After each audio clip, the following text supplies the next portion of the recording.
Nigeria is the business of environmentalists. We like recycling. The language is done in past continuous tense. Yesterday, today, and forever, we use the same people.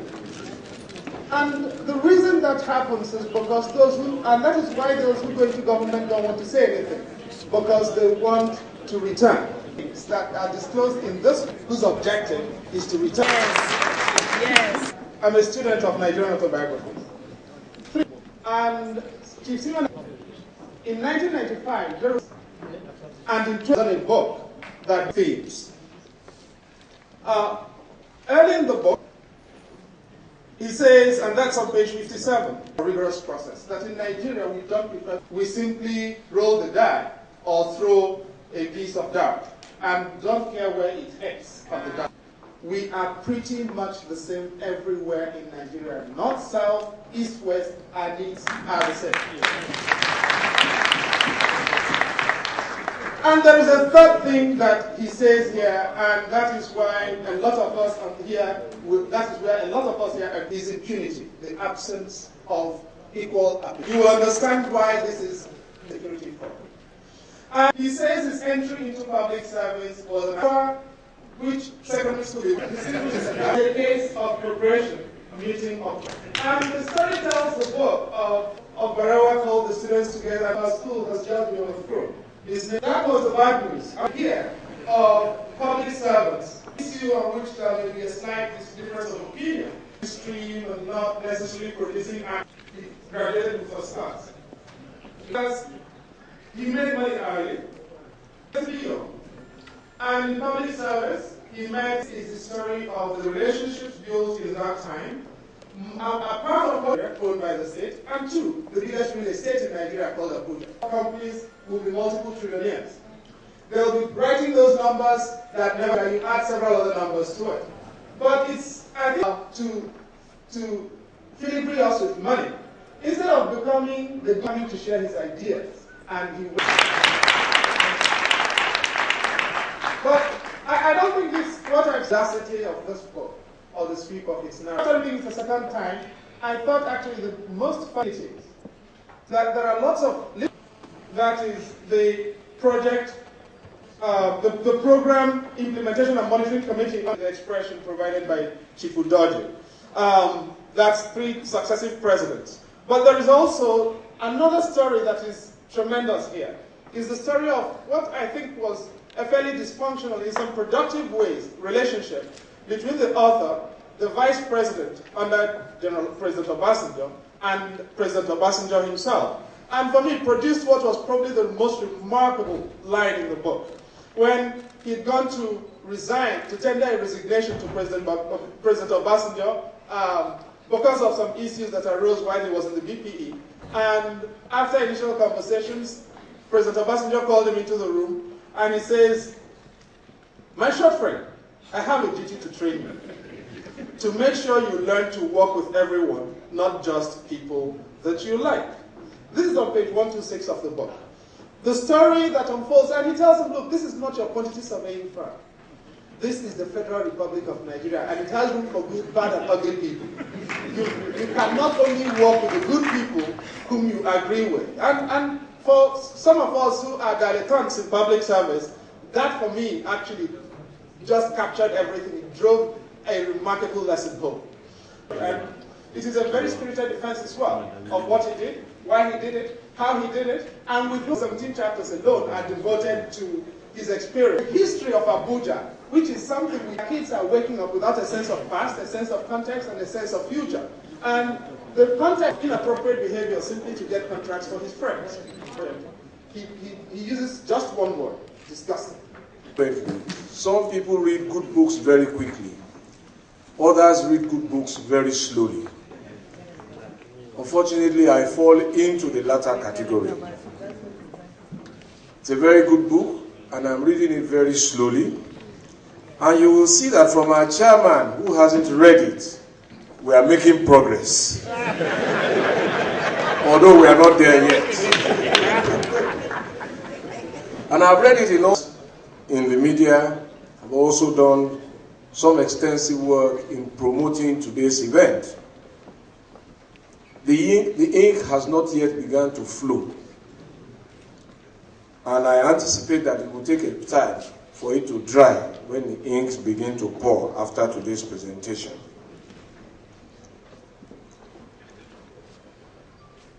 Of course, I had no hesitation in accepting to be here. For those who know me know that I am not a very good person with ceremonies. They make me very uncomfortable.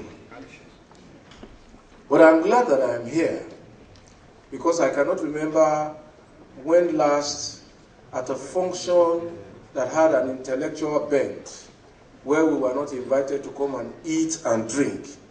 I have seen so much of the Rainbow Coalition that is truly Nigeria's people.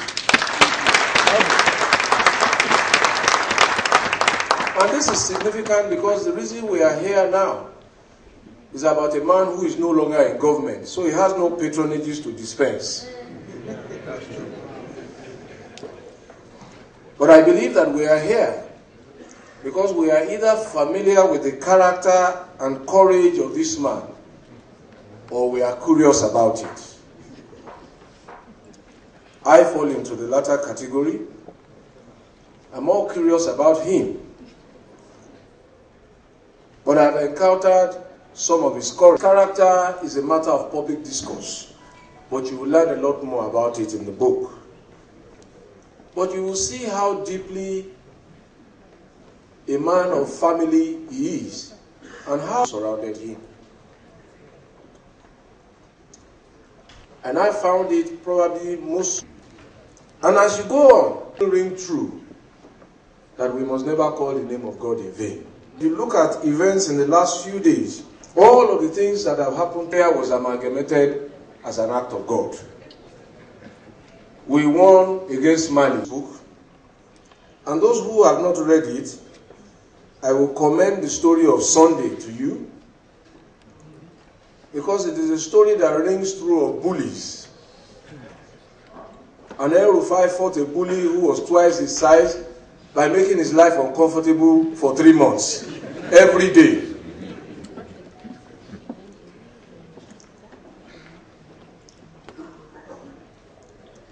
But for me, I must say it is also a welcome book. A book about how the most important sector of our lives, the public sector, is managed. It is a book about how projects fail and about how they succeed.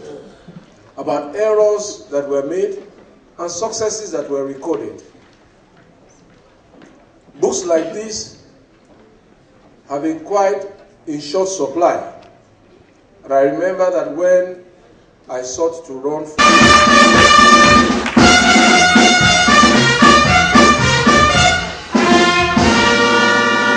copies with a very, very large purse. Thank you very much. Plenty. You need to come and undress the books and the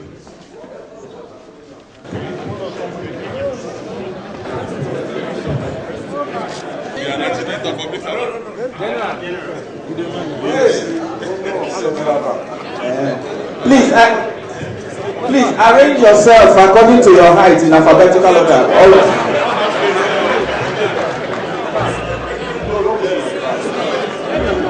I feel more comfortable now because the governor of Central Bank is close to me. So it is my honor and pleasure to publicly present the accidental public servant to the glory of God and to the development and greatness of the Federal Republic of Nigeria.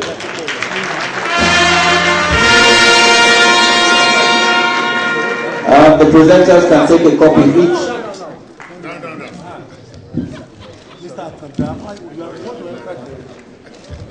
Ahmad to make his speech. Please give him a round of applause.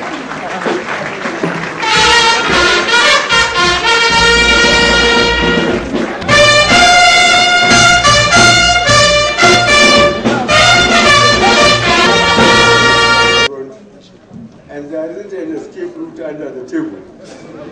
I think I would have disappeared. El-Rufai is going to publish this book I wouldn't talk to him as much as I did when I got to know him closer. My reasons are very clear. He gave me the book early enough, but I was too lazy to read it, let me be honest with you. But I read a few things. The few ones I read reminded me of what President Obama said when he did hop, step, and jump by going to Ghana, leaving Nigeria behind, and went to South Africa and flew back to the United States. And in Ghana, he said, what we need, what I mean by we, that developing democracies and countries are strong institutions, not strong people. I think in the context of Nigeria, he is wrong. He was wrong. He is wrong by our experiences. Sometimes, to the embarrassment of my colleagues, I praise the British for what they left here. They established real institutions for us. The police, the judiciary, the military, the civil service, and if you compare with other countries, you will have some respect for the British. Firstly, if you think of Italy, from the end of World War II and their civil war, until I think the last prime minister who stayed longer, the average life of Italian government was about 9 months, from the end of civil war to then. And if you look at their GDP growth, it went up like that. What made it possible? Strong institutions. So in that respect, Obama was right. Because the technocrats there, they allow the politicians to mess up themselves, but they made sure the state was being run properly. In Nigeria here, those who thought they were strong, they touched on my profession, the military. When he was given a lecture by former President Obasanjo in the early stage of the book about loyalty, he disagreed with him and he said it. And he said that's a problem with the generals. Now, I believe loyalty is a two-way traffic. But El-Rufai disagrees with us that he doesn't have to be loyal to anybody, general or private soldier. I thank El-Rufai for this book. I agree with the governor of Lagos State. I'll read it carefully because I have a lot to learn. But I was lucky to escape the fury of El-Rufai when I failed to develop my plot, and I appealed to the Minister of FCT then, that they are going to be something disgraceful. He said, what is this, sir? I say, I understand you are going to take away plots from those that could not develop it. I couldn't develop my plot early enough. If I had done it, I would have got a local contractor and El-Rufai would have demolished it.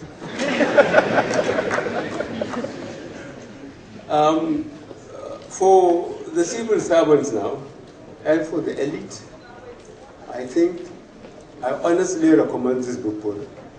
It needs so much courage, it needs so much intellect, which can be acquired through hard work, to make sure that we bounce back as a nation.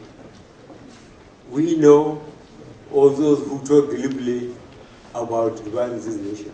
They don't know what they are talking about. We are so intertwined that it's impossible to divide. But let us improve it. And the first way to improve it, I believe, is quality education.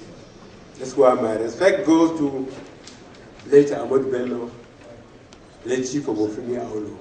When I was corrected by the same El-Rufai, the small research I made before I started going into politics was that the late Sardauna was spending 43% of the whole northern budget on education. El-Rufai corrected me that it was 46%. Aholo was spending more than 55%. You can't go wrong.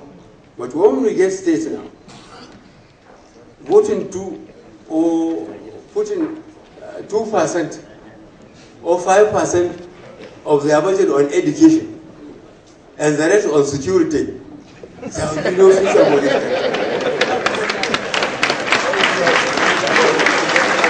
There is need for courageous people still in their age, like El-Rufai, to appeal to our conscience, to sit up and reorganize and lead this country properly.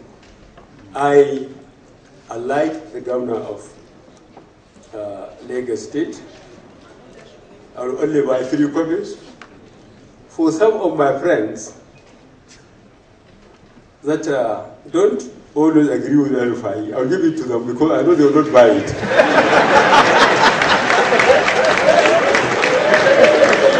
There are 3 of them I know.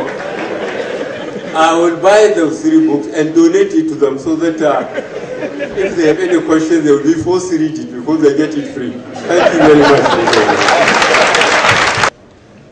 By appreciating the author and the presentation committee for this singular honor, it is indeed my pleasure to also present to the general public this book entitled Accidental Public Servant, written by one of the most diligent, consistent, and highly controversial political personalities of our time, Madam Nasir El-Rufai, a man that has over the years come to be known as the chief ruffler of feathers in the highly conservative Nigerian public service, and by extension, the murky waters of Nigerian politics. Ladies and gentlemen, my assignment is very simple. I'm here to formally present the book, like my other colleagues, for public consumption. I will do just that, and also make my comments on the book. Mr. Chairman, my role is not the review of this book, but to complement what the reviewer has said. And as a matter of fact, I don't have the capacity or even the audacity to review this book because I lack the literary prowess to do more justice than the one that has already presented the book. I have titled my comments Accidental Public Service, Public Servant, Matters Arising. This book is divided into 2 parts.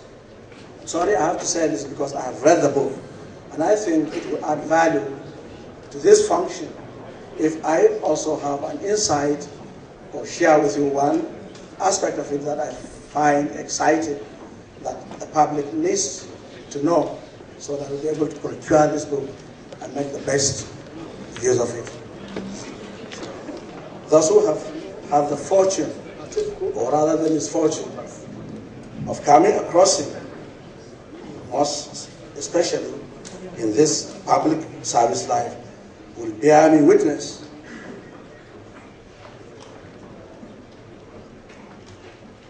to this.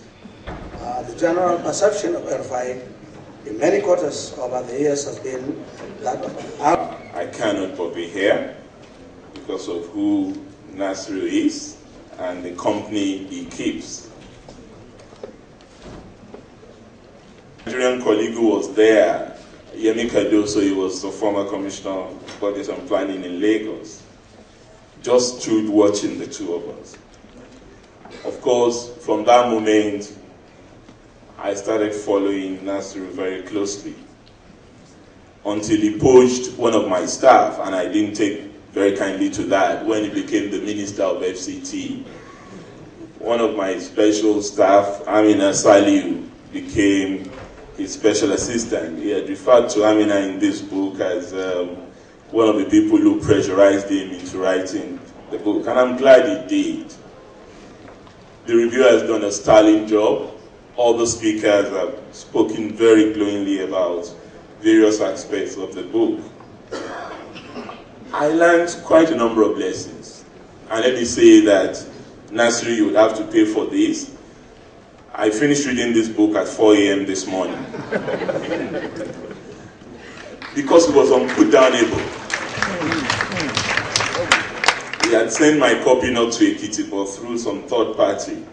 But I eventually got it and started reading it, and I couldn't really put it down. And the many lessons that Chidi has captured, but there are a couple that I would just like to mention very briefly, which had not been touched on. Out of the lessons that Nasir learned,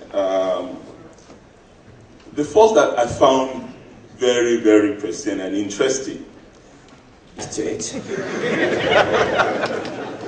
You know, many people don't understand why I'm so close to Nasir. He's the only person that makes me feel very normal. He's more controversial, more non-conformist, and he's, and so the good thing about being Nasir's friend is that I always am seen as the normal, moderate in the relationship. So for those of you who think I'm controversial, please, for today, I'm normal. Now,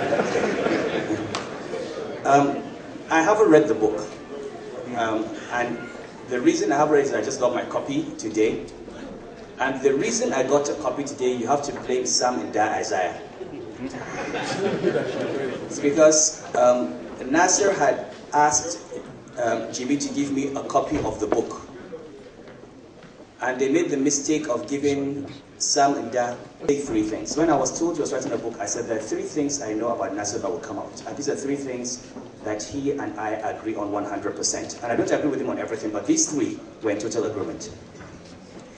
I think the first and most important problem facing us as a country is our total disregard for merit and competence. Yeah.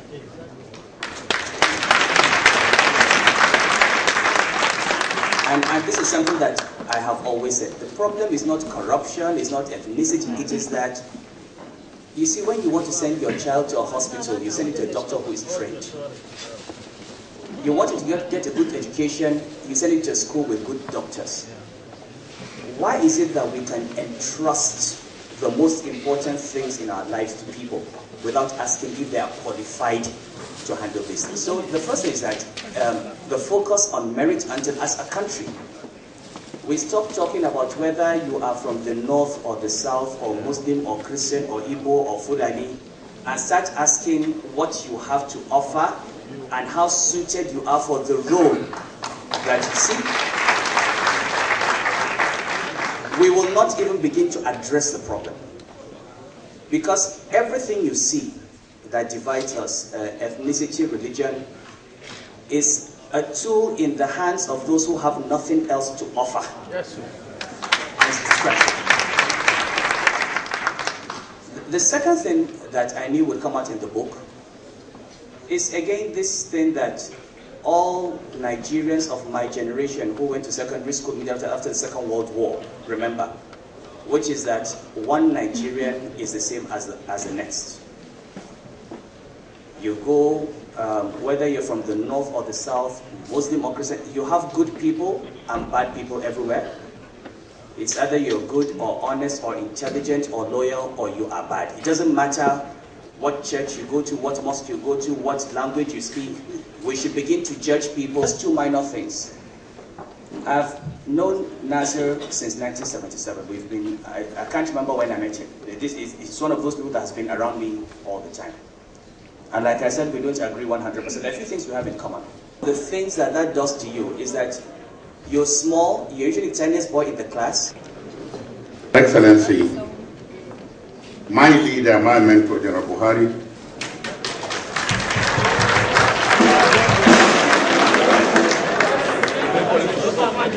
Your Excellencies, and the governor without election.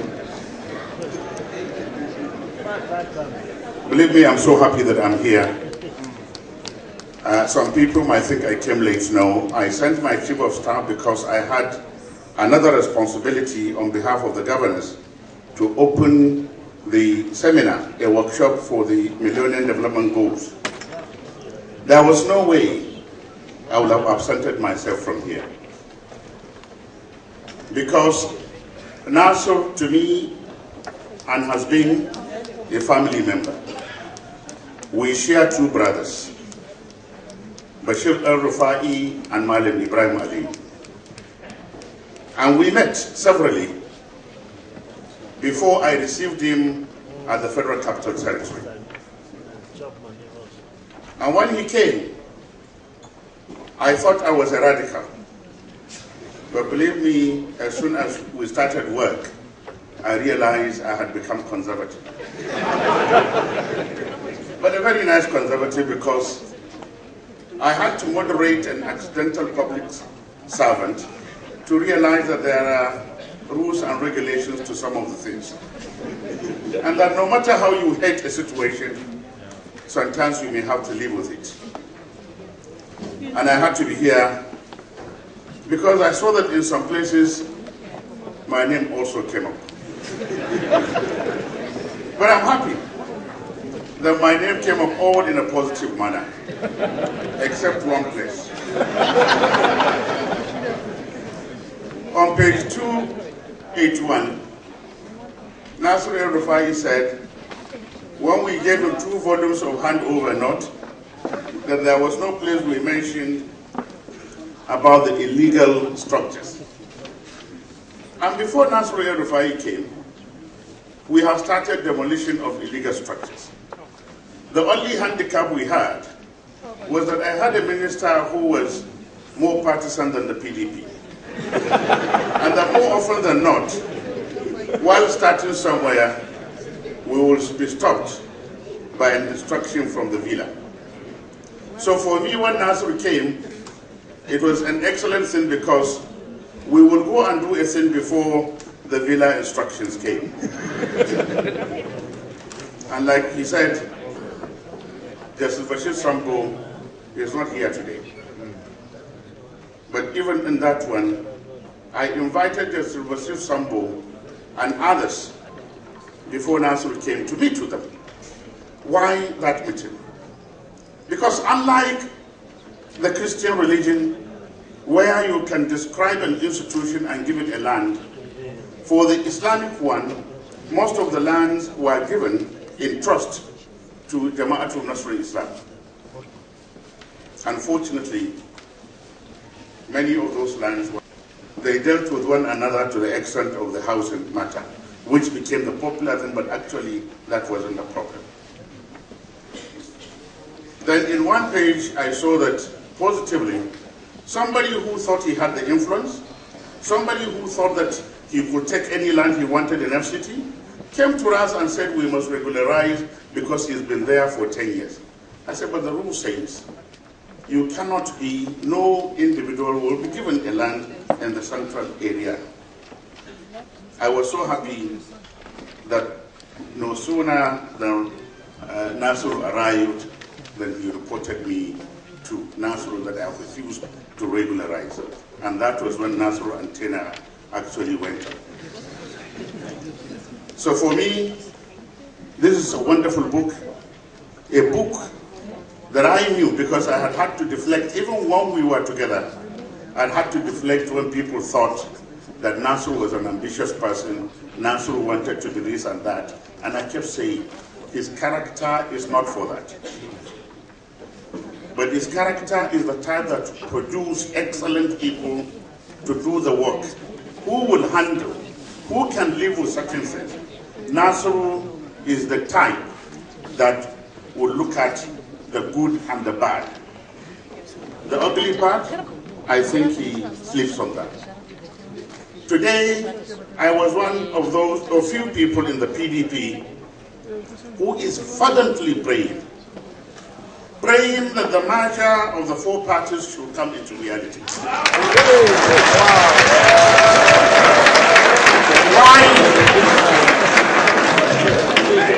Why am I praying? Because I believe with a strong party, the politics of Nigeria may be rationalized to the extent that it's not every riffraff that will want to become this and that. And that even if you become somebody by accident, you must learn the rope, you must read the books, you must listen to the people that understand those things. And I pray that no amount of politics, and I want Pastor Bakari to join me in this prayer. Now I watch you. I watch you on channels. Why? Because of the philosophical underpinning that you bring to your preaching.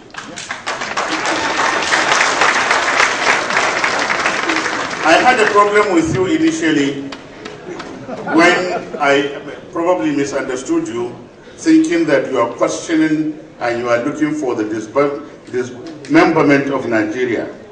And I had not known, later on I said misunderstanding, but I understood the principle of the matter. And I'm so happy that we are all here to let people appreciate that it is the nation that we must be loyal to. No matter what you have, at the end of the day, like the Nasir governor said, you will leave this world. What will you want to leave this world behind? Rich children who will squander whatever you stole and kept for them? Or a good name that even when your children go and say, I'm so, they say, yes, we know your father and we can help you do that. And I think that is what Nasir is bringing to the table. I therefore present this book. Like Nasarawa, when, Rivers governor is not here but his deputy, I always use you as example, Rivers and Akwa Ibom. Whenever you get 14 naira, I get 1. I don't know about Ikiti. You get half of that.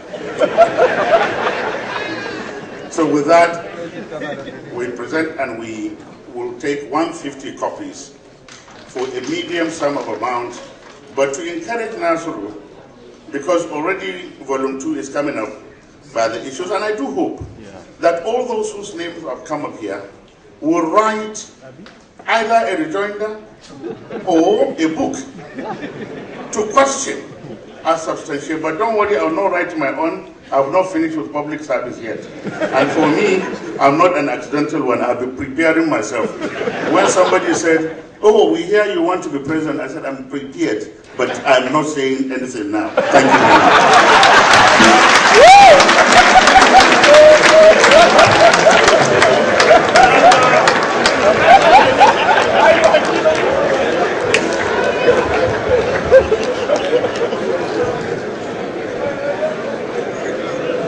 All right, you're welcome back from that commercial break.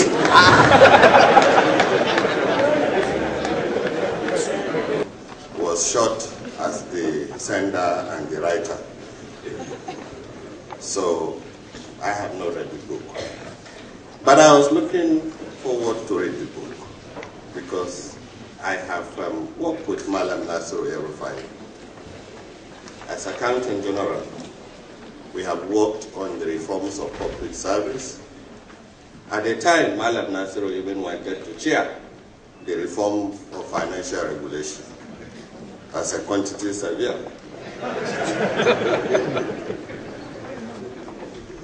And I also met him at the airport one time, 100 copies.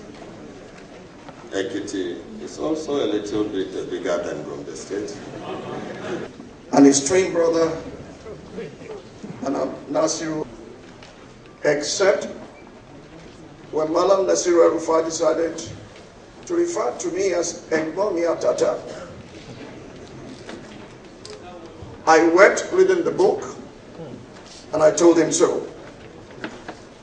Any corrupting tendency they found in them while in office, I pray you'll be able to take up that challenge, because Malam El-Rufai had opened the can of worms. This is my summary of the book. The word hero is slowly losing its significance, especially in our nation. We have three categories of heroes in Nigeria. Artificial heroes, those are zeros pretending to be heroes. Imaginary heroes, efforts and sacrifices save lives, alter destinies, change history, or shift the course of history for the better.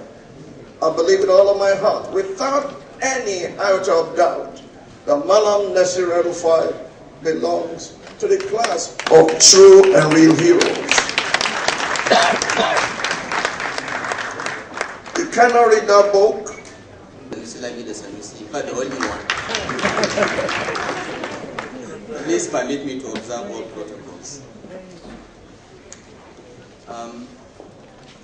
I don't know what to say or where to begin, so I'll make it very short, because I've written a book which has said all I want to say, so there is nothing more to say. But I want to use this opportunity to just thank all of you that came here. I want to thank particularly the public figures that sat on this high table.